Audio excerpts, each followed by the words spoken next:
ॐ नमो भगवते वासुदेवाय।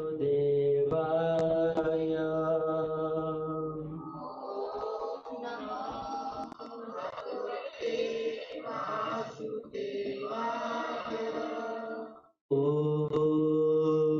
नमो भगवते वासुदेवाय।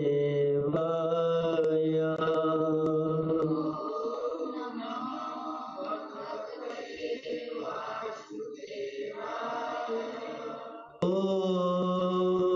नमो भगवते वासुदेवाय।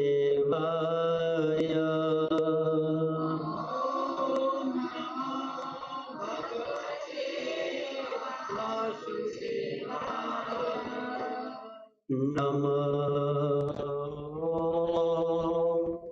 विष्णुपादाय कृष्णप्रेष्ठाय भूतले श्रीमते भक्ति वेदांत स्वामी इति नामिने। नमस्ते सरस्वते देवे गौरवाणी प्रचारिणे निर्विशेष शून्यवादी पाश्चात्य देश तारिणे।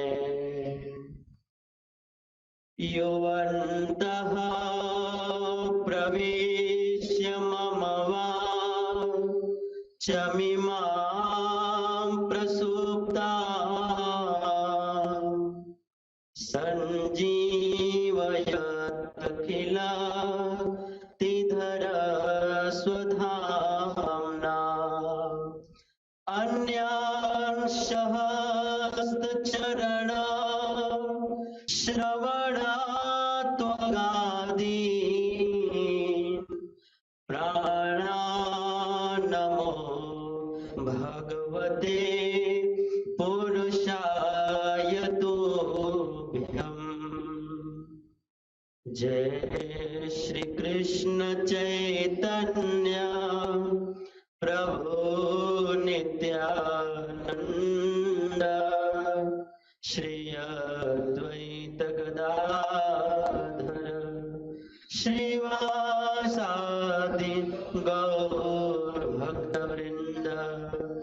हरे कृष्णा कृष्णा कृष्णा हरे हरे हरे राम राम राम हरे हरे। बहुत दिनों के बाद भगवान की कृपा से हम सबको पुनः भगवान की कथा सुनने का सुअवसर प्राप्त हुआ है। सो आइए आज के समय का सदुपयोग करते हुए हम लोग यह श्रवण करेंगे कि भगवान का नाम कैसे जप करना चाहिए। सब लोग एक बार बोलिए, हरे कृष्णा हरे कृष्णा कृष्णा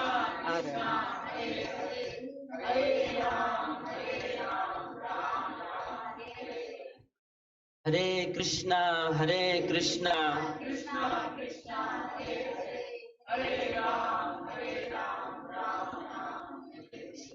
हमारे सनातन धर्म में 4 वेद हैं, ऋग्वेद, यजुर्वेद, सामवेद और अथर्ववेद। इन चारों वेदों का सार क्या है? इन चारों वेदों का सार है 18 पुराण। क्षमा कीजिए, चारों वेदों का सार है 108 उपनिषद, और 108 उपनिषदों का सार क्या है? 18 पुराण। और 18 पुराण का सार क्या है? श्रीमद् भागवत महापुराण। और श्रीमद् भागवत महापुराण का सार क्या है?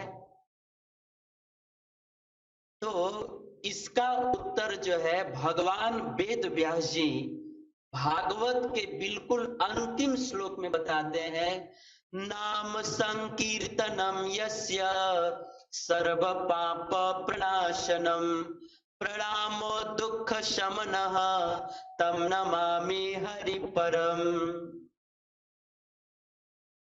पूरे भागवत का सार है भगवान का नाम। अर्थात जितने भी वेद हैं, उपनिषद है, पुराण है, शास्त्र है, उन सब का सार क्या है? भगवान का नाम। भगवान के नाम का जप करना ही सारे वेद पुराण उपनिषदों का सार है।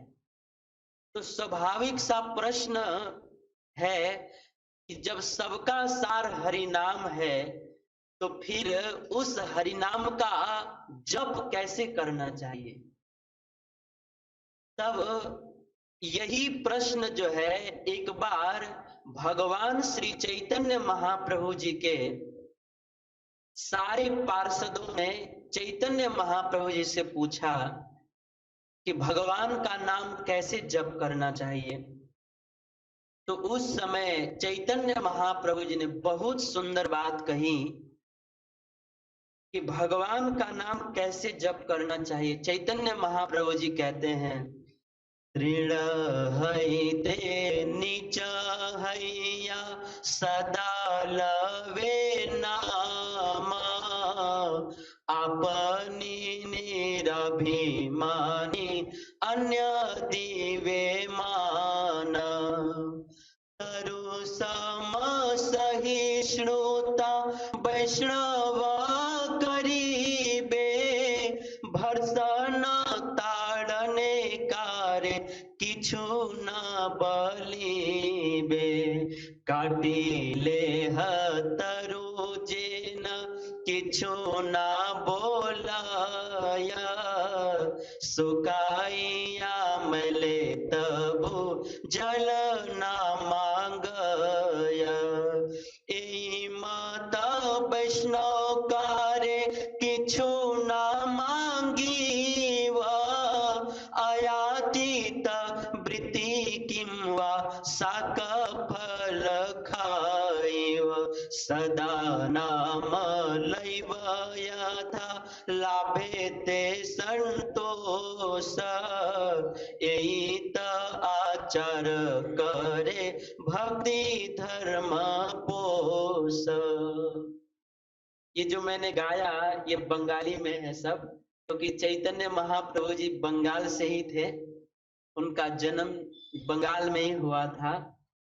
तो चैतन्य महाप्रभु जी कहते हैं कि भगवान का नाम जो है उसको जपने के 4 नियम हैं।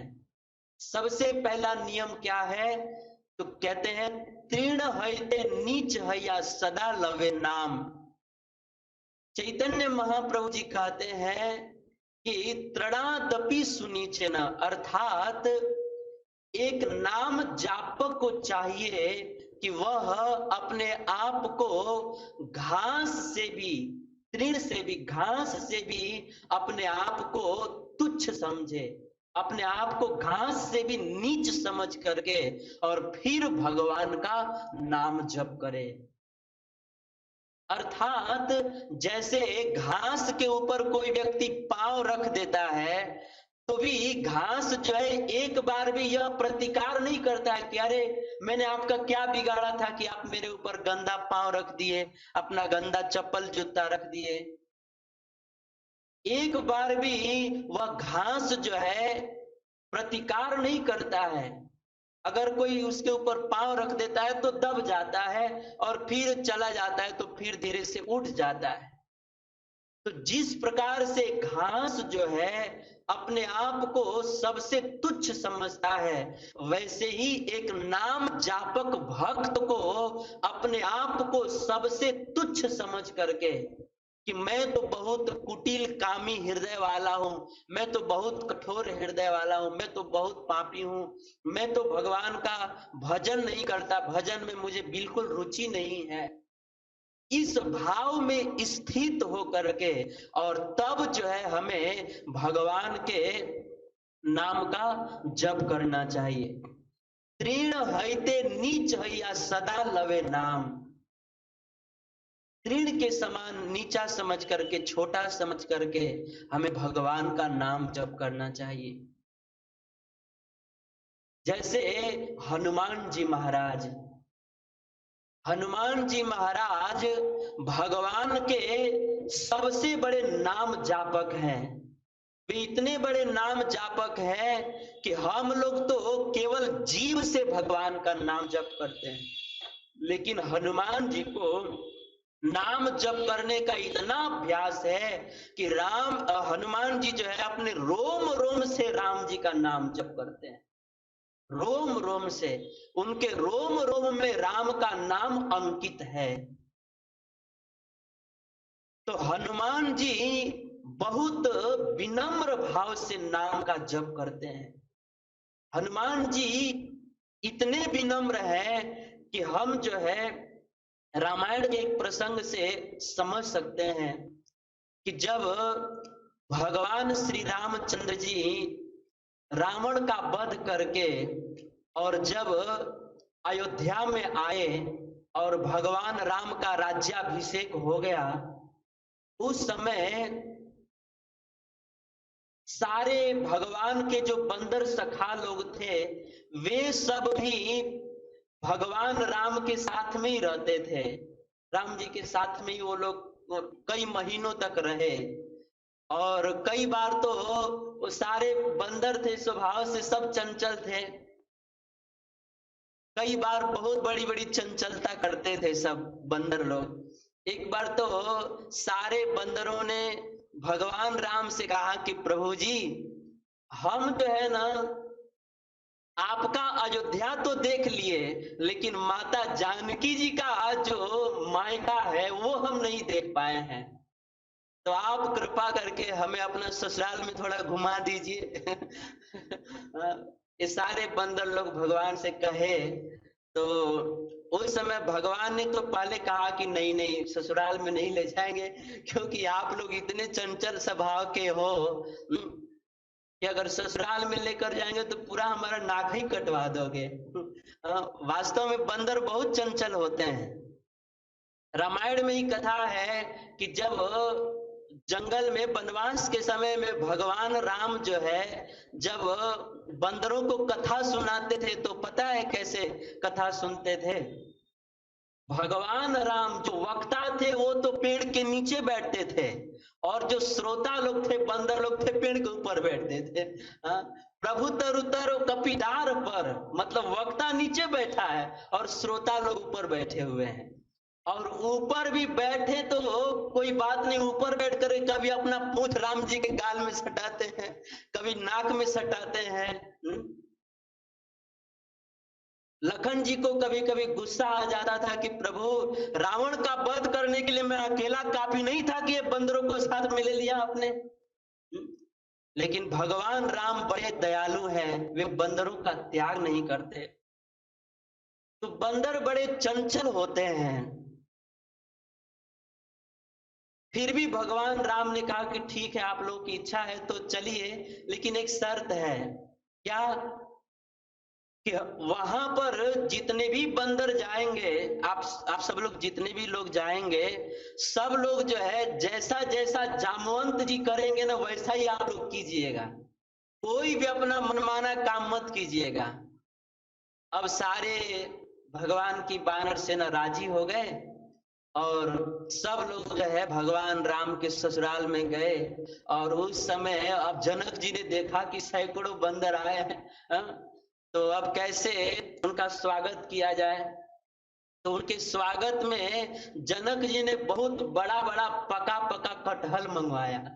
कटहल, और वह कटहल जो है सारे बानर सेनाओं को एक पार्टी में बैठा करके, और वो कटहल का कोवा जो है वो परोसने लगा गया। तो उस समय भगवान राम ने कहा था जामवंत जी जैसा करेंगे वैसा ही कीजिएगा आप लोग। तो जामवंत जी जो है एक कोआ हाथ में पकड़े तो उछल करके बाहर चला गया।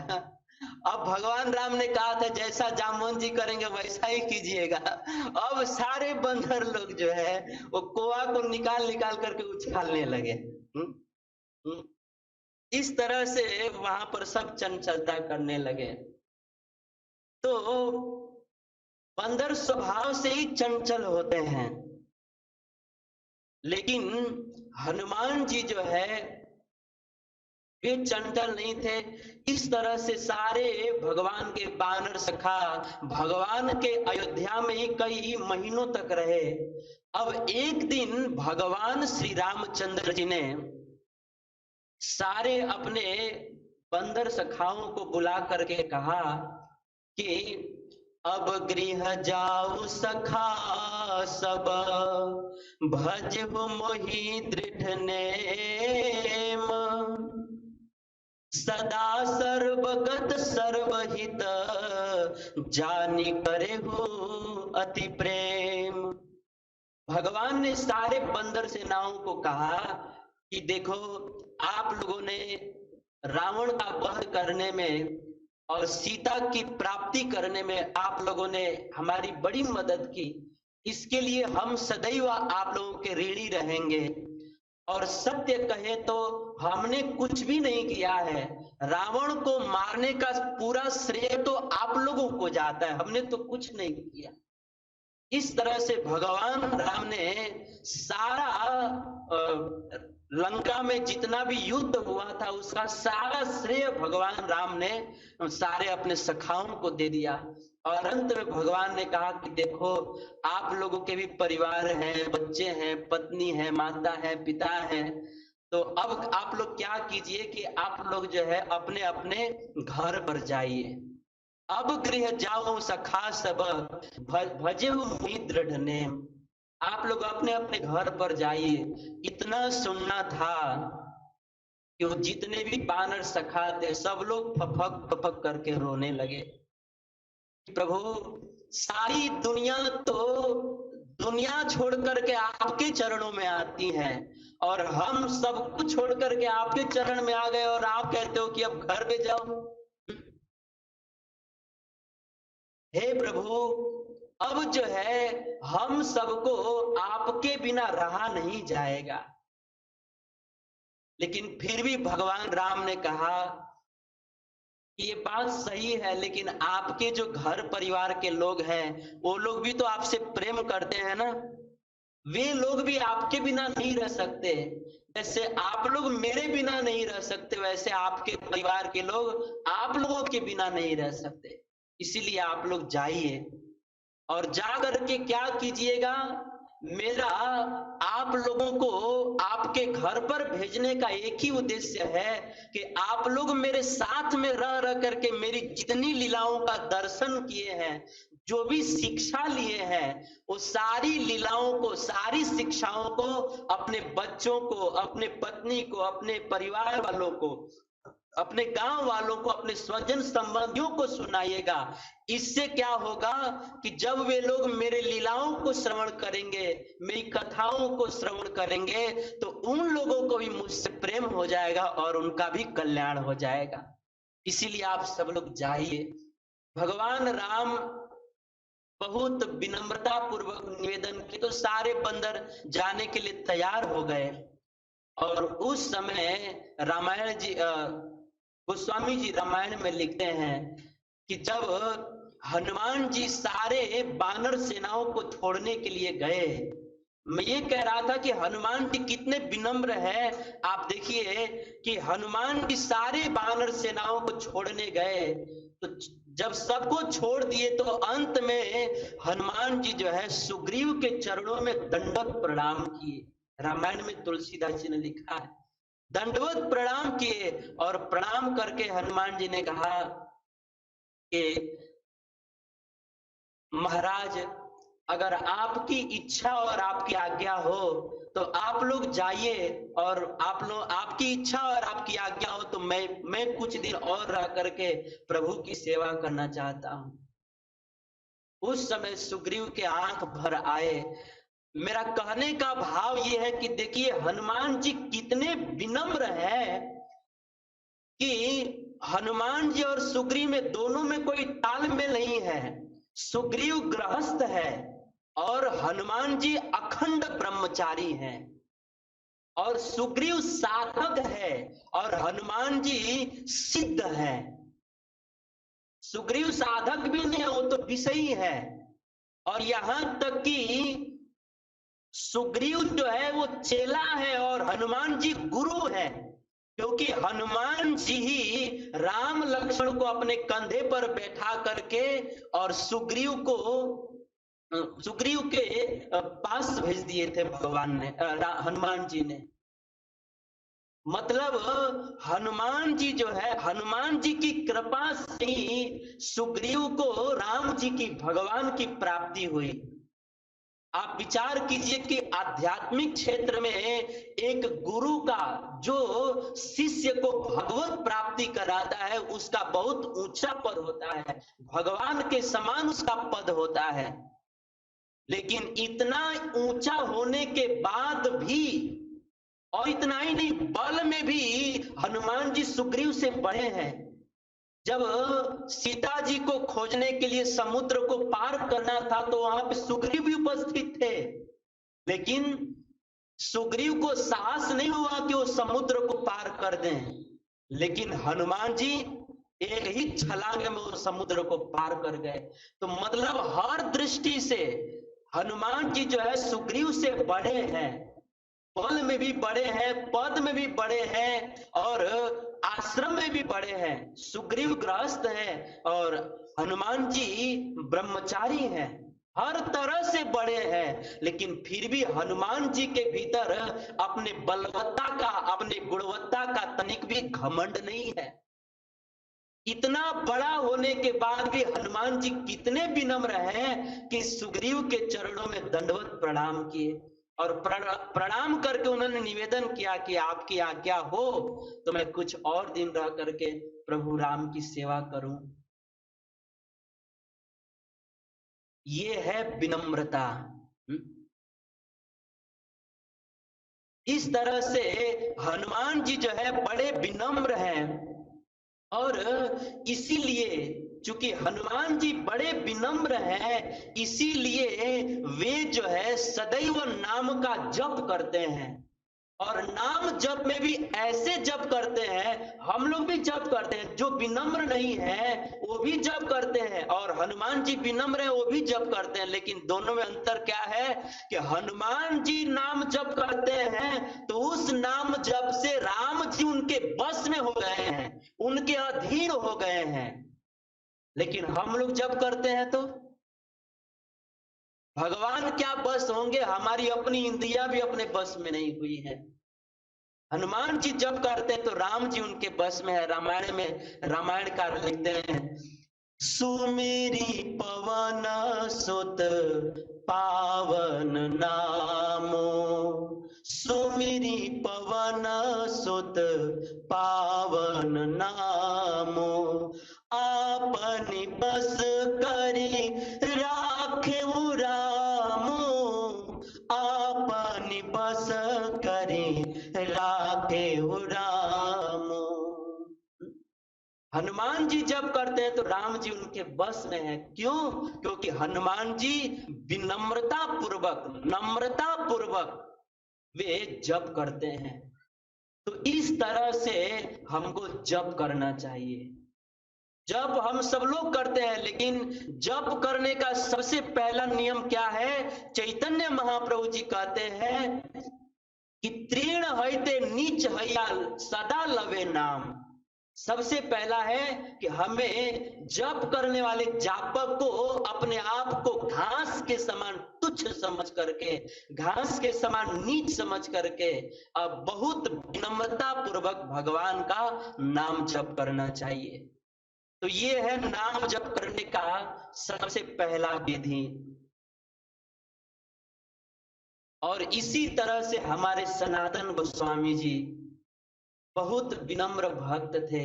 सनातन गोस्वामी जी को आप सब लोग जानते होंगे। हमारे चैतन्य महाप्रभु के बहुत सारे पार्षद हैं, उनके सेवक हैं। उन अनंत सेवकों में एक सेवक है सनातन गोस्वामी जी।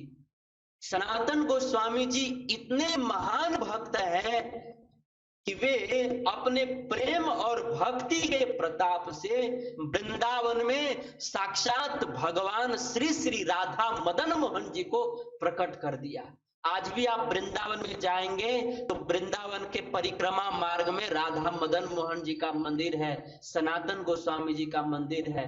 और वो इतना ऊंचा मंदिर था कि उस मंदिर का गुंबद जो है, दिल्ली में अकबर अपने राजमहल पर चढ़ता था तो वहां से वो उस मंदिर का गुंबद दिखाई देता था। इसीलिए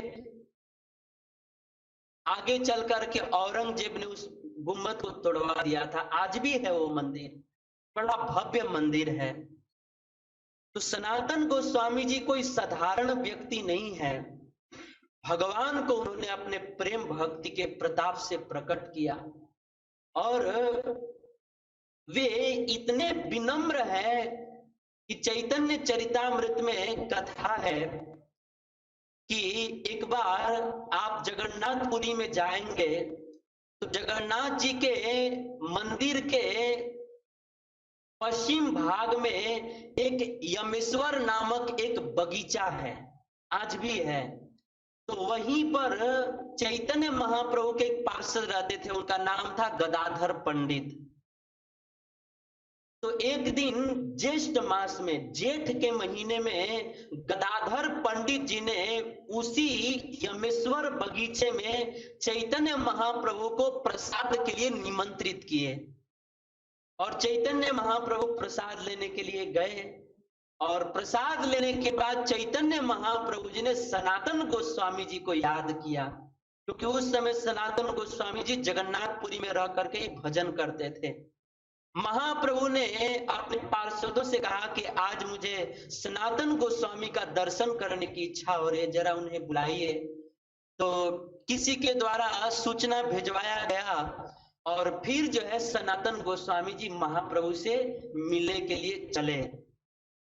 देखिए, हमारा जो गौड़ीय वैष्णव परंपरा है, जिस परंपरा से हम आप लोग जुड़े हुए हैं, ये कितना उन्नत, कितना उच्च स्तर का परंपरा है, इसको आप श्रवण करेंगे तो पता चलेगा। सनातन गोस्वामी जी महाप्रभु की आज्ञा को श्रवण करके बहुत प्रसन्न हुए कि आज जो है मुझको प्रभु का दर्शन प्राप्त होगा, आज मुझे उनका चरण सेवन का स्पर्श प्राप्त होगा। यह सोच करके बहुत प्रसन्न होकर के और वे चल पड़े। अब जो है चैतन्य चरितामृत में कविराज गोस्वामी जी लिखते हैं कि चैतन्य महाप्रभु के पास जाने के लिए दो रास्ते थे। एक रास्ता था जगन्नाथ जी के मंदिर के बगल से, एक रास्ता गया था। जगन्नाथ जी के मंदिर के 4 द्वार हैं। चारों द्वार का नाम है, एक का नाम है धर्म द्वार, दूसरे का नाम है अर्थ द्वार, तीसरे का नाम है काम द्वार, चौथे का नाम है मोक्ष द्वार। धर्म, अर्थ, काम, मोक्ष। जिस भक्त को जो चाहिए वो उसी मार्ग से मंदिर में प्रवेश करता है। अगर किसी को कोई कामना है तो वह काम मार्ग के दरवाजे से घुसता है। तो वे 4 मार्ग थे जगन्नाथ जी के मंदिर के। तो उसमें जो मोक्ष का मार्ग वाला जो द्वार था, वहीं से एक बहुत अच्छा रास्ता गया था। तो महाप्रभु के पास जाने के लिए एक तो अच्छा वाला रास्ता था, और दूसरा रास्ता कौन सा था? दूसरा रास्ता था कि समुद्र के किनारे से होकर के तपते हुए बालू के ऊपर अपना पांव रख करके जाएं। ये दो रास्ते थे। तो उस समय सनातन गोस्वामी जी वो जो जगन्नाथ जी के मंदिर के बगल से जो अच्छा वाला रास्ता गया था, उस रास्ते से न जा करके वे समुद्र के किनारे जो रास्ता था उस रास्ते से गए। और क्योंकि जेठ का महीना था और जेठ के महीने में पूरा दोपहर का समय था और सूरज की गर्मी से वो पूरा समुद्र के तट पर स्थित बालू जो है आग के समान गर्म हो गया था। और उस पर अपना पांव रखते हुए सनातन गोस्वामी जी चैतन्य महाप्रभु के पास पहुंचे और प्रणाम किए। और चैतन्य महाप्रभु जी ने उस समय सारा, जैसे यहाँ पर भक्त लोग बैठे हुए वैसे वहां पर लाखों भक्त बैठे हुए थे। और उन भक्तों की सभा में चैतन्य महाप्रभु जी ने सनातन गोस्वामी जी के विनम्रता को प्रकट करने के लिए यही प्रश्न पूछा। महाप्रभु ने क्या पूछा? प्रभु कहे को न पाते आईले सनातन, देहो कहे समुद्र पथे करीला गमन।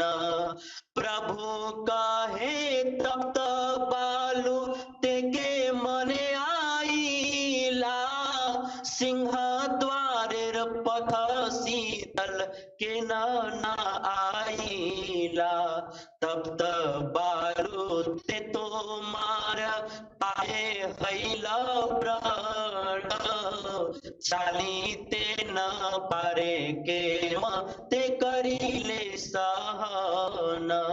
सनातन कहे दुख बहु ना पाइला, पाए प्राण हैया छे कहा न जानिला। सिंह द्वारे जाइते मोर नहीं अधिकार, विशेष ठाकुर सेवक प्रचार।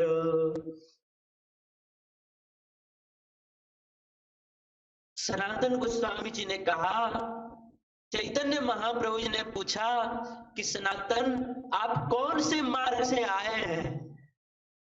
आपके पांवों में कितने छाले पड़ गए हैं, आपके पांव से खून बह रहे हैं, आप कौन से मार्ग से आए हैं? सनातन गोस्वामी जी ने कहा, प्रभु मैं जो है समुद्र के किनारे जो मार्ग है हम उसी मार्ग से आए हैं। महाप्रभु ने पूछा कि अरे आप जगन्नाथ जी के मंदिर के बगल से आते हैं, वो कितना अच्छा मार्ग था, उस मार्ग से क्यों नहीं आए? सनातन गोस्वामी बोले, प्रभु मैं इतना पापी हूं कि जगन्नाथ जी के मंदिर के बगल से अगर मैं जाता तो मेरे शरीर का हवा छू करके अगर जगन्नाथ जी के पुजारियों को लग जाता तो मुझे बहुत पाप लगता। जगन्नाथ जी के पुजारी वे पवित्र हो जाते हैं, वे भगवान की सेवा करने के योग्य नहीं रह जाते। इसलिए मैं उस मार्ग से न जाकर मैं समुद्र के मार्ग से आया।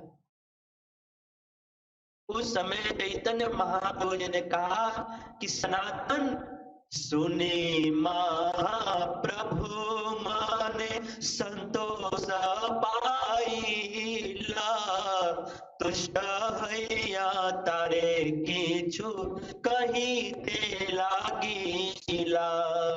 यद्यपि तुमी हो जगत पावन, तुम स्पर्शे पवित्र है देवा मुनि गण।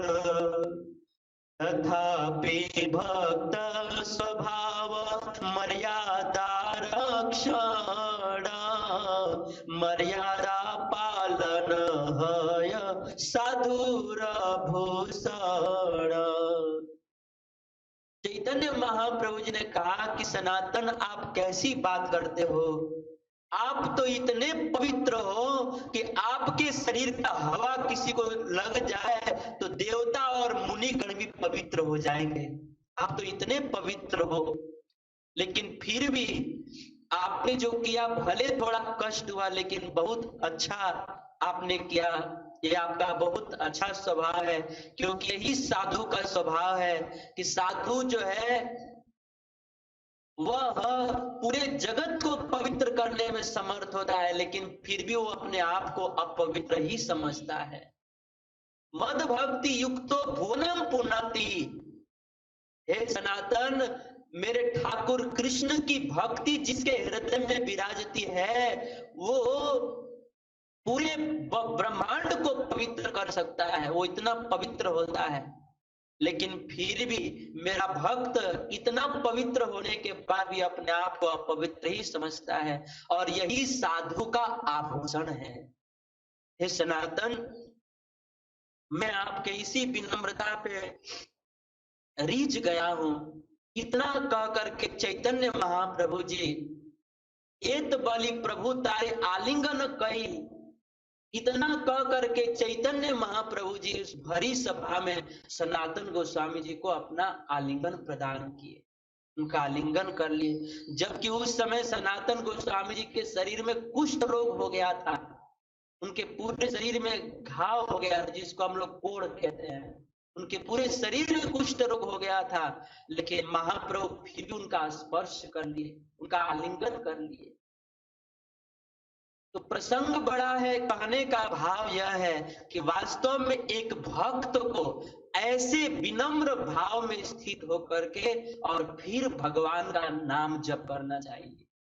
वैसे नाम जप तो हम कैसे भी कर सकते हैं, खाइते सोइते यथा तथा नाम लय, देश काल नियम नहीं सर्व सिद्धि है। भगवान का नाम तो कैसे भी लिया जा सकता है, लेकिन फिर भी अगर हमको जीते जी कृष्ण प्रेम प्राप्त करना है, भगवान के चरणों में प्रेम प्राप्त करना है, तो हमें जो है इस विधि से नाम जप करना चाहिए। जैसे हनुमान जी विनम्रता पूर्वक नाम जप करते हैं, जैसे सनातन गोस्वामी जी विनम्रता पूर्वक अपना जीवन जीते हुए नाम जप करते हैं, तो इस तरह से विनम्र बन करके हमें नाम जप करना चाहिए। और एक महत्वपूर्ण बात यह है कि देखिए, चाहे नाम जप हो चाहे भगवान की कथा हो, जब हम विनम्रता पूर्वक गान करते हैं अथवा श्रवण करते हैं, तो ही जो है हमको कथा श्रवण करने का अथवा तो नाम जप करने का असली जो लाभ है वो हमको प्राप्त होता है। अगर हम भगवान की कथा को अहंकार पूर्वक श्रवण करेंगे तो हमको कथा का वास्तविक लाभ नहीं मिल पाएगा। रामायण में ही वर्णन है कि लंका में हनुमान जी ने 2 लोगों को राम कथा सुनाई। किस किस को सुनाया? सबसे पहले तो हनुमान जी ने रावण को राम कथा सुनाई। सबसे पहले 9 दिन की राम कथा हनुमान जी ने किया था, और वो भी लंका में, और वो भी रावण को सुनाया था। ये बड़ी अद्भुत बात है। सबसे पहली राम कथा हनुमान जी ने, वो भी लंका में, और वो भी रावण को सुनाया था। लेकिन पूरी कथा सुनने के बाद रावण क्या बोलता है? बोला बिहसी महाअभिमानी, हम ही मिला कपि गुरुवर ज्ञानी। हनुमान जी, रावण ने कहा, पूरा कथा सुनने के बाद अनुमोदन क्या किया उसने? क्या रे बानर, हम ही तुमको ज्ञान देने वाले आदमी मिले। इस तरह से हम जो है इतने बड़े ज्ञानी हैं और हमको तुम ज्ञान दे रहे हो। इस तरह से अभिमान पूर्वक उसने कथा सुना। बोला बियसी महाअभिमानी, अभिमान पूर्वक उसने कथा सुना। तो सबसे पहले रावण ने कथा सुनी, और फिर दूसरा किसको सुना हनुमान जी ने? सीता जी को सुना अशोक वाटिका में। और जब हनुमान जी ने सीता जी को कथा सुनाया तो क्या हुआ? रावण को सुनाया तो कुछ नहीं हुआ, लेकिन जब सीता जी को सुनाया तो क्या हुआ? तो गोस्वामी जी ने रामायण में लिखा है, रामचंद्र गुण बरने लागा, रामचंद्र गुण बरने लागा, तहि सीता कर दुख भागा। हनुमान जी ने सीता जी को कथा सुनाया तो सीता जी राम कथा सुनते ही उनका सारा दुख चला गया। रामचंद्र गुण बरने लागा, सुनत ही सीता कर दुख भागा। है?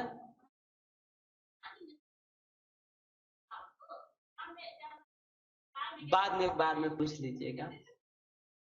हनुमान जी ने सीता जी को कथा सुनाया तो सीता जी दुखों से मुक्त हो गई, लेकिन वही हनुमान जी ने, वही वक्ता रावण को कथा सुनाए तो रावण दुख से मुक्त नहीं हुआ। क्यों? एक ही वक्ता ने एक ही लंका में दो लोगों को राम कथा सुनाए, लेकिन एक सीता जी मुक्त हो गई लेकिन रावण दुख से मुक्त नहीं हुआ। क्यों? क्योंकि रावण जो है अभिमान पूर्वक सुन रहा था और सीता जी विनम्रता पूर्वक सुन रही थी। इसीलिए सीता जी को राम कथा का फल मिल गया, लेकिन रावण को राम कथा का फल नहीं मिल पाया। इसीलिए भगवान की कथा हो चाहे भगवान का नाम हो, जब हम उसको विनम्रता पूर्वक ग्रहण करते हैं तो ही उसका वास्तविक फल मिलता है, वास्तविक फल मिलता है। कई बार कई लोग जो है कथा नहीं सुनने आते हैं, क्या सोचते हैं कि अरे हमको तो सब पता ही है, हमको सब पता ही है, ये सोच करके कथा नहीं सुनते हैं। उनको अभिमान होता है कि अरे प्रभु जी जो बताएंगे ना, वक्ता जो बताएंगे पंडित जी, वो सब हमको पता ही है। इस तरह से अभिमान के कारण लोग कथा नहीं सुनते हैं। परंतु राम जी से शिक्षा लेनी चाहिए कि राम जी को सब कुछ पता है लेकिन फिर भी वो सुनते हैं। रामायण में वर्णन है कि गोस्वामी जी ने लिखा है कि वेद पुराण वशिष्ठ बखानहि, सुनहि राम जदपि सब जानहि। रामायण में कथा है कि वशिष्ठ जी रोज जो है राम दरबार में, अयोध्या के राम दरबार में रोज वशिष्ठ जी कथा कहते थे और उस कथा को राम जी, लक्ष्मण जी, भरत जी, शत्रुघ्न जी, सीता मैया, यहां तक कि पूरी अयोध्या की प्रजा जो है उस दरबार में उपस्थित होकर के वेद और पुराण की कथा सुनते थे। राम जी स्वयं सुनते थे, यद्यपि राम जी सब कुछ जानते थे फिर भी सुनते थे। मतलब राम जी के इस आचरण से शिक्षा मिलती है कि वैसे तो कोई सब कुछ जानता ही नहीं है, तो सबसे पहली बात है, लेकिन फिर भी अगर हम जानते भी हो तो भी हमें सुनना चाहिए और सुनते हुए भी हमें यही भाव रखना चाहिए कि अरे हमें तो कुछ पता नहीं है, हम तो अज्ञानी हैं। इस भाव में स्थित होकर के विनम्रता पूर्वक जब हम कथा श्रवण करते हैं तब हमको कथा का या भगवान के नाम का वास्तविक फल प्राप्त होता है। तो विनम्रता पूर्वक भगवान का नाम जप करना चाहिए, ये सबसे पहला विधि है। नाम जप करने का सबसे पहला विधि क्या है? चैतन्य महाप्रभु जी कहते तृण हईते नीच हैया सदा लवे नाम। सबसे पहला कि अपने आप को विनम्र समझ करके नाम जप करना चाहिए। और दूसरा विधि क्या है? 4 विधि है, तो पहला तो जान गए, दूसरा विधि क्या है? चैतन्य महाप्रभु जी कहते हैं तरु सम सहिष्णुता वैष्णव करीवे, भर्सन ताड़ने कार्य किछु न बलिवे। महाप्रभु जी कहते हैं कि दूसरी विधि यह है कि एक वैष्णव को, एक भक्त को वृक्ष के समान सहनशील होकर के नाम जप करना चाहिए। जैसे चैतन्य महाप्रभु जी कहते हैं कि काटी ले तरु जेन किछु ना बोले, सुकाई या मैले तब जल ना मांगे। वृक्ष इतना सहनशील होता है, इतना सहनशील होता है कि अगर उस वृक्ष को कोई व्यक्ति काट दे तो भी जो है वो काटने वाले पर प्रतिकार नहीं करता, वो कुछ बोलता नहीं है। यहां तक कि जो व्यक्ति उस वृक्ष के ऊपर बैठकर वृक्ष के डाली को काटता है उस काटने वाले व्यक्ति को भी वृक्ष छांव देता है, फल देता है, फूल देता है, पत्ता देता है। इतना सहिष्णु होता है वृक्ष। हमारे श्रील प्रभुपाद जी कहते हैं कि वास्तव में हमारे गौड़ीय वैष्णव परंपरा में भगवान कृष्ण गुरु तो है ही, और हमारे जो दिशा गुरु है वो तो गुरु है ही, वृक्ष भी हमारे गुरु हैं। चैतन्य महाप्रभु जी ने बताया कि वृक्ष को गुरु बनाइए, वृक्ष से सीखिए, उसको गुरु बना करके उससे सीखिए। काटी लिया तरु जैन किचु ना बोले, यहां तक कि जो व्यक्ति उसके फल को खाता है, उसके फल को खाता है, फूल को खाता है, वो व्यक्ति उसके जड़ में पानी न डाले फिर भी वृक्ष जो है एक बार भी उससे पानी नहीं मांगता है कि मैं सूख रहा हूं मुझे पानी दे दो। नहीं, वह सब कुछ जो है सहन करते हुए और दूसरों को उपकार में ही अपना जीवन का एक एक कण जो है अर्पित कर देता है। तो जिस प्रकार से वृक्ष सहिष्णु होता है, सहनशील होता है, वैसे ही एक भक्त को सहनशील होकर के नाम जप करना चाहिए, नाम जप करना चाहिए। जो व्यक्ति गुस्सा करता है, जो व्यक्ति सहन नहीं करता, छोटी छोटी बात में भी गुस्सा करता है, सहिष्णु नहीं है, वो व्यक्ति जो है नाम जप करेगा लेकिन उसके नाम जप से उतना कोई फल नहीं मिलेगा। और एक हमारे संत तो कहते हैं कि जो व्यक्ति बात बात में, छोटी छोटी बातों में गुस्सा करता है, वो व्यक्ति भगवान का भजन कर ही नहीं सकता। कबीरदास जी कहते हैं, कामी क्रोधी लोभी इनते भक्ति न होए, भक्ति करे कोई सुरमा जाति वर्ण सब खोए। जो कामी है, क्रोधी है, लोभी है, वो भगवान की भक्ति नहीं कर सकते। भक्ति तो वो करता है जिसके भीतर जो है काम क्रोध लोभ नहीं है।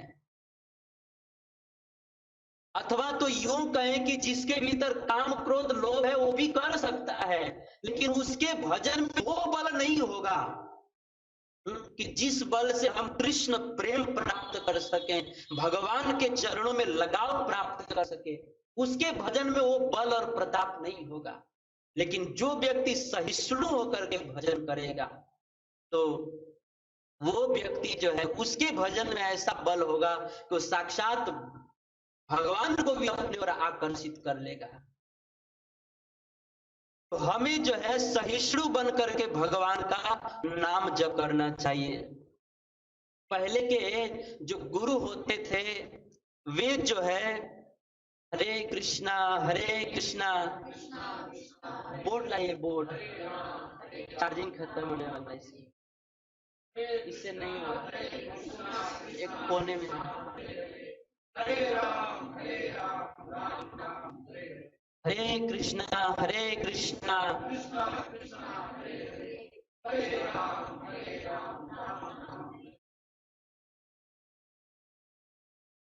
हरे कृष्णा लैपटॉप का चार्जर ऊपर है।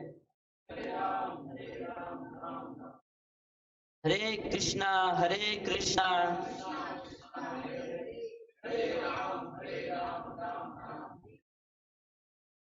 तो पहले के जो गुरु होते थे, हरे कृष्णा कृष्णा कृष्णा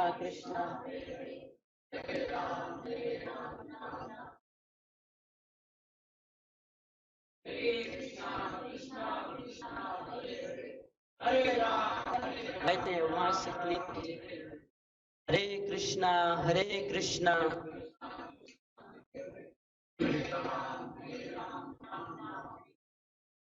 पहले के जो गुरु होते थे वे जो है दीक्षा देने से पहले, मंत्र देने से पहले शिष्य की फिजिकली परीक्षा लेते थे, और जब परीक्षा में शिष्य पास हो जाता था तब जो है उसको मंत्र प्रदान करते थे।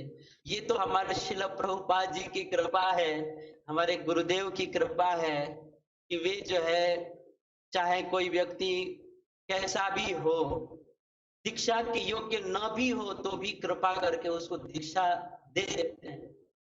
लेकिन पहले के जो हमारे आचार्य होते थे, वो दीक्षा लेने वाले शिष्य की पहले परीक्षा करते थे और जब देखते थे कि इसमें क्रोध नहीं है, तब जो है उसको दीक्षा देते थे। सहिष्णु है तब दीक्षा देते थे। जैसे एक बार संत एकनाथ के पास एक व्यक्ति दीक्षा लेने के लिए गया।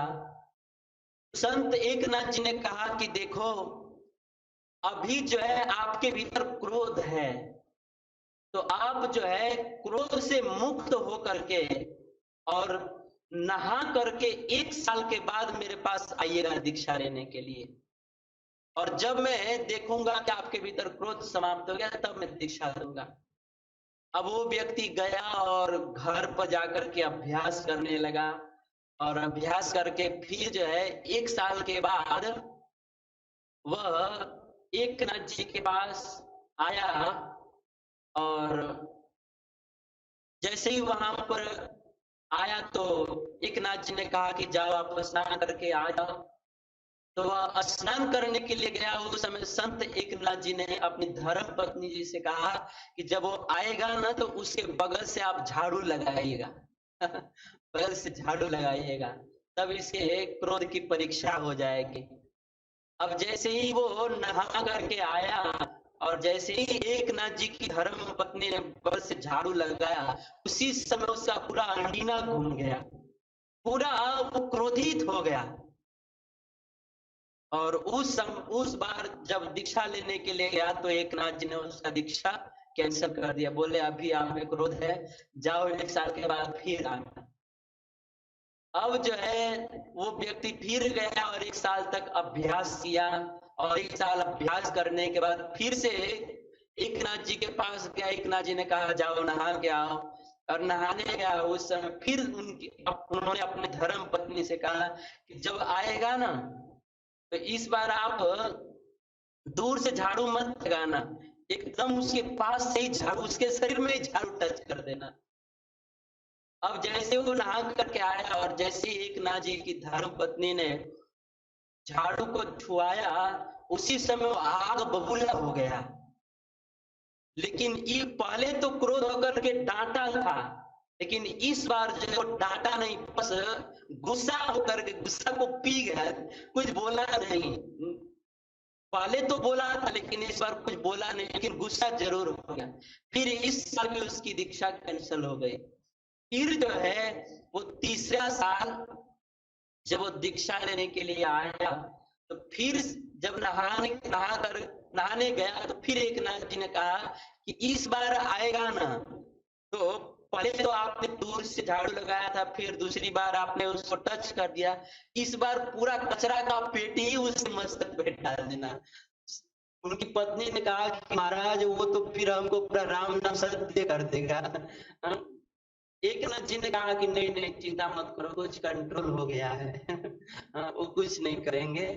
फिर जब जैसे स्नान करके आए और दीक्षा लेने के लिए गए, उसी समय उनकी पत्नी, एकनाथ जी की पत्नी, पूरा कूड़ा का पूरा जो पेटी था पूरा उसके सिर पर ही उछिल दिए।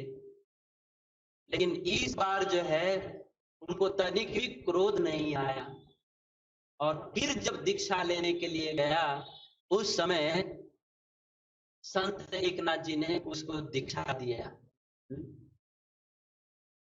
तो इस तरह से पहले के जो गुरु होते थे वो शिष्य की इस तरह से प्रैक्टिकली व्यवहारिक रूप से उसकी परीक्षा लेते थे, फिर जो है उसको दीक्षा दे रहे थे, मंत्र देते थे। जब गुरु देखते थे कि इसके भीतर एकदम सहिष्णुता आ गई है, क्रोध से मुक्त हो गया, तब दीक्षा देते थे। क्योंकि जब हम सहिष्णु होकर के नाम जप करते हैं तो ही जो है हमको नाम का वास्तविक फल मिलता है। नहीं तो अगर हम सहिष्णु बन करके नाम जप नहीं करते तो भी फल मिलता है, लेकिन पूरा पूरा फल और उसका भजन का वास्तविक फल जो कृष्ण प्रेम है वो नहीं मिलता। इसीलिए अगर हम लोग चाहते हैं कि हमको जीवन का लक्ष्य कृष्ण प्रेम प्राप्त हो, जीते जी प्रेम प्राप्त हो, हमें चैतन्य महाप्रभु जी के द्वारा जो बताया गया नियम है, उस नियम के अनुसार हमको भजन करना चाहिए, नाम जप करना चाहिए। पहला नियम क्या है? हमको घास के समान विनम्र होकर नाम जप करना चाहिए। दूसरा नियम क्या है? वृक्ष के समान सहिष्णु होकर के नाम जप करना चाहिए। और तीसरा क्या है? तीसरा जो है अभिमान शून्य होकर के, अभिमान अर्थात अहंकार शून्य होकर के, अहंकार से रहित होकर के भगवान का नाम जप करना चाहिए। अहंकार अर्थात हम लोग यह सोचते हैं कि हम इनके पति हैं, हम इनके पिता हैं, हम इनके सेठ जी हैं। ये जो अहंकार है, आदमी के भीतर हजारों अहंकार है कि मैं इतने धन का मालिक हूँ, मैं इतने बड़े बंगले का मालिक हूँ, मैं इस बच्चे का पिता हूँ, मैं इस बच्चे की माँ हूँ, मैं इस नौकर का सेठ हूँ। ये जो अपने भीतर अहम की वृत्ति है, इस वृत्ति को मिटा करके हमें ये भाव रखना चाहिए कि हम तो किसी के सेठ नहीं है, हम तो भगवान कृष्ण के दास हैं या भगवान राम के दास हैं। ये भाव में स्थित होकर के नाम जप करना चाहिए, तब जो है हमको नाम जप का वास्तविक फल मिलता है। जैसे हमारे चैतन्य महाप्रभु के साथ में नित्यानंद प्रभु जी थे। नित्यानंद प्रभु कौन है? बलराम जी के अवतार हैं। तो नित्यानंद प्रभु जी कैसे नाम जप करते थे? तो हमारे लोचन दास ठाकुर जी ने लिखा है, अक्रोध परमानंद नित्यानंद राम, अभिमान शून्य निताय नगरे बेड़ा, यारे देखे तारे कहे दंते त्रिधारी, अमर किनिया लह बोलो गौर हरि, इन प्रभु नित्यानंद रतिना जन्मीला, से पापी गेलो आरा, से पापी गेलो, अक्रोध परमानंद नित्यानंद राय, अभिमान शून्य निताय नगरे बेड़ा। नित्यानंद प्रभु जी बलराम जी का अवतार है। बलराम अवतार में बलराम जी इतने गुस्से वाले थे कि एक बार घूमते घूमते नैमिषारण्य में गए तो वहां पर एक वक्ता जी कथा कह रहे थे, और जो वो वक्ता जी उनका उठ कर स्वागत नहीं किए तो एक थप्पड़ मारे वक्ता जी व्यासपीठ पर ही उनका राम नाम सत्य हो गया। बलराम अवतार में कृष्ण के बड़े भाई थे, तो उस समय उनका स्वभाव थोड़ा वृंदावन में अलग था, लेकिन वृंदावन से जब बाहर गए मथुरा में, द्वारिका में, तब तो पूरा अलग भाव था उनका। तो बलराम अवतार में वो बहुत अलग स्वभाव के थे, लेकिन जब वही बलराम जी नित्यानंद प्रभु के रूप में आए तो वही बलराम जी नित्यानंद प्रभु के रूप में अपने मुख में घास का तिनका दबा करके संसार के पापी तापी लोगों के दरवाजे दरवाजे जाकर कहते थे कि अरे मैं जो है पीने के लिए तैयार हूं। तो लोग पूछते अच्छा आप पीने के लिए तैयार हैं, तो आपके बिकने का मूल्य क्या है?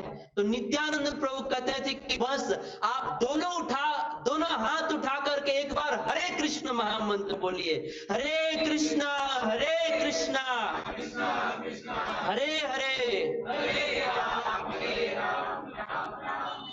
आप जो है दोनों भुजा उठा करके गौर हरि बोल देंगे, आप दोनों भुजा उठा करके हरे कृष्ण बोल देंगे, तो आप जो है मुझको खरीद सकते हैं।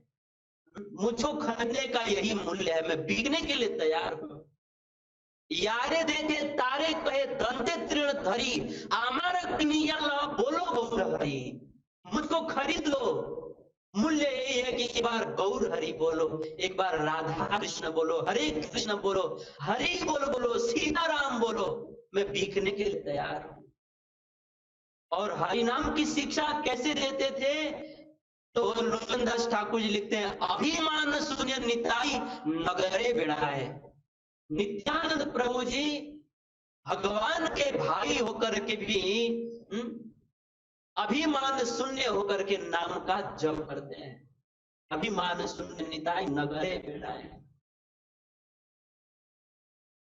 तो इस तरह से आदमी को जो है अभिमान रहित होकर के नाम का जप करना चाहिए, तब नाम का वास्तविक फल मिलता है। तो ये तो हो गया तीसरा। चौथा क्या है? चौथा है सम्मान से रहित होकर के, सम्मान पाने की, मान सम्मान पाने की कामना से रहित होकर के हमें नाम जप करना चाहिए। देखिए, ये जो चैतन्य महाप्रभु जी ये सब बातें कह रहे हैं कि अभिमान शून्य हो जाइए, सम्मान पाने की कामना से रहित हो जाइए, वास्तव में ये जो अभिमान है, सम्मान पाने की कामना है, ये वास्तव में बहुत सूक्ष्म हमारे भीतर के दोष हैं। ये दोष जब तक रहते हैं तब तक कृष्ण प्रेम जो है हमारे हृदय में प्रकट नहीं होता, और जब तक प्रेम प्रकट नहीं होता तो भजन में आनंद नहीं आता है। हम भजन तो करते हैं लेकिन खाली वाणी से भजन होता है, वो भजन में आनंद नहीं होता, बस चलती का नाम गाड़ी बस चल रहा है।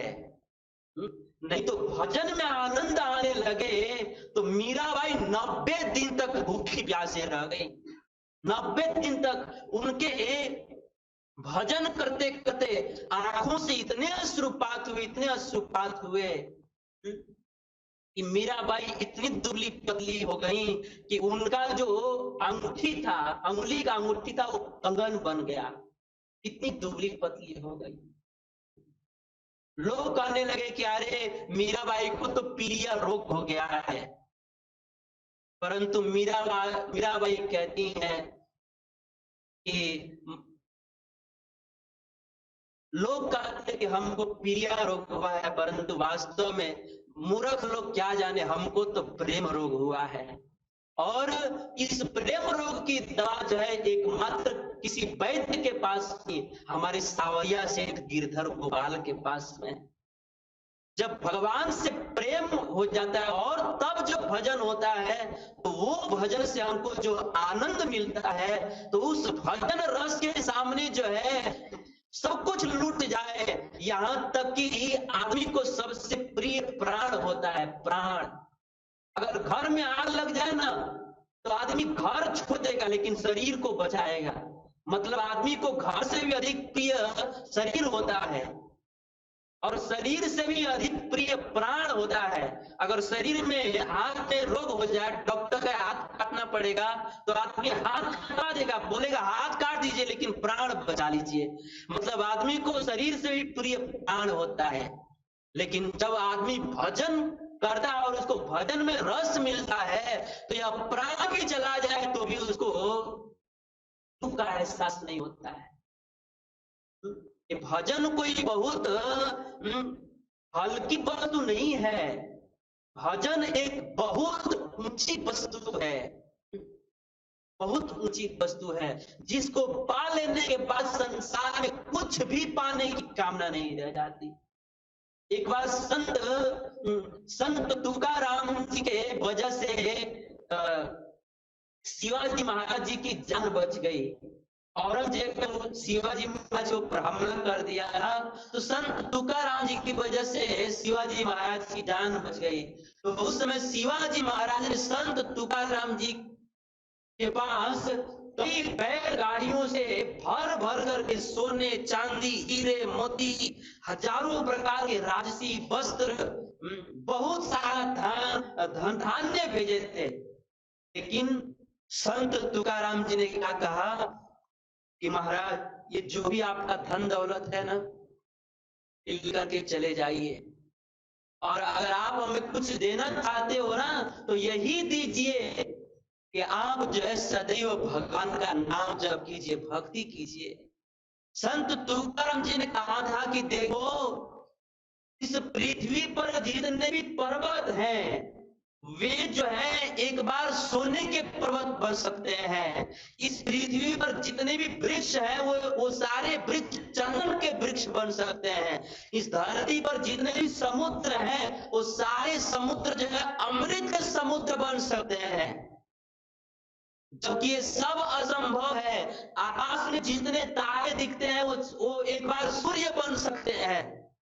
जबकि ये सब असंभव है, लेकिन संत तुकाराम ने कहा यह असंभव कार्य भी संभव हो सकता है शिवाजी महाराज, लेकिन इस संसार की जो आपने वस्तुएं भेजी है ना, उससे कभी सुख नहीं मिल सकता। इसीलिए ये मुझे नहीं चाहिए। अगर आप देना चाहते हो तो भजन कीजिए आप। तो कहने का भाव ये है कि देखिए, जिस सोना चांदी को पाने के लिए न जाने लोग क्या क्या करते रहते हैं, है कि नहीं? लेकिन वही सोना चांदी पूरा गाड़ी से गाड़ी भर करके शिवाजी महाराज ने भेजा था, लेकिन संत तुकाराम जी ने कहा ये तो मेरे लिए मिट्टी है, लेके जाओ, नहीं चाहिए। क्योंकि भजन से जब आनंद मिलता है ना, तो सोना चांदी सब करने लगता है। तो ये भजन कोई बहुत हल्की चीज नहीं है। और भजन में रस कब आता है? जब हम इन सूक्ष्म दोषों से मुक्त होकर के जब हम जप करते हैं, तब भजन में रस आता है। तो चौथा नियम क्या है? सम्मान की कामना से रहित होकर के नाम जप करना चाहिए। हमारे एक आचार्य कहते हैं कि जो यश के चक्कर में पड़ जाता है ना, वो राधा कृष्ण के प्रेम रस से वंचित रह जाता है। जो यश चाहता है उसको कृष्ण प्रेम का रस नहीं मिलता। तो इस तरह से ये 4 नियम से भगवान का नाम जप करना चाहिए। सबसे पहला कौन सा है? अपने आप को घास के समान तुच्छ समझना चाहिए, विनम्र होकर के नाम जप करना चाहिए। दूसरा क्या है? वृक्ष के समान सहिष्णु बन करके नाम जप करना चाहिए। तीसरा क्या है? अभिमान शून्य होकर के, अहंकार रहित होकर के नाम जप करना चाहिए। और चौथा क्या है? सम्मान की कामना से रहित होकर के नाम जप करना चाहिए। अगर इस 4 नियम से युक्त होकर के हम नाम जप करते हैं, तो चैतन्य महाप्रभु जी के चरित्र को लिखने वाले कृष्णदास कविराज गोस्वामी जी, वे ये 4 नियमों से युक्त होकर के जो लोग जप करते हैं, उनको आशीर्वाद देते हैं। क्या आशीर्वाद देते हैं? कविराज गोस्वामी जी कहते हैं, ऊर्जो बाहु परी का सुने सर्वलोक, नाम सूत्रे कातिवर कंठे ए श्लोक, कठोर आज्ञा कर ए श्लोक आचरण, अवश्य पाइबे तब श्री कृष्ण चरण। कविराज गोस्वामी जी कहते हैं कि मैं दोनों भुजा उठा करके कहता हूं, मैं दोनों हाथ उठा करके मैं शपथ पूर्वक कहता हूं कि इन 4 नियमों को, जो ये जो 4 नियम है, तीर के समान अपने आप को नीच समझे, वृक्ष के समान सहिष्णु हो जाए, और अभिमान शून्य होकर के मान सम्मान की कामना से रहित होकर के अगर कोई व्यक्ति कृष्ण के नाम का जप करेगा, तो वह निश्चित ही भगवान कृष्ण के चरण कमल को जीते जी प्राप्त कर लेगा। यह मेरा आशीर्वाद है। अवश्य पाइबे तब श्री कृष्ण चरण। इसीलिए है, हम वास्तव में मरने के बाद तो सब लोग भगवान को पाते हैं, लेकिन एक संत कहते हैं कि जिसको मरने के बाद पाना है, उसको जीते जी पाइए ना, जीते जी पा लीजिए उसे। और जीते जी अगर पाना चाहते हैं तो हमें इस विधि से नाम जप करना चाहिए। ये साक्षात चैतन्य महाप्रभु जी ने, मुरारी गुप्त जो हनुमान जी के अवतार हैं, चैतन्य महाप्रभु के लीला काल में भगवान राम के भी जो पार्षद थे वो सब लोग प्रकट हुए थे। कृष्ण लीला के जो भी भगवान कृष्ण के तो पार्षद थे वो तो प्रकट हुए ही थे, राम जी के भी जो पार्षद थे वो भी प्रकट हुए थे चैतन्य लीला में। तो हनुमान जी जो है मुरारी गुप्त के रूप में प्रकट हुए थे। उनके आंगन में चैतन्य महाप्रभु जी ने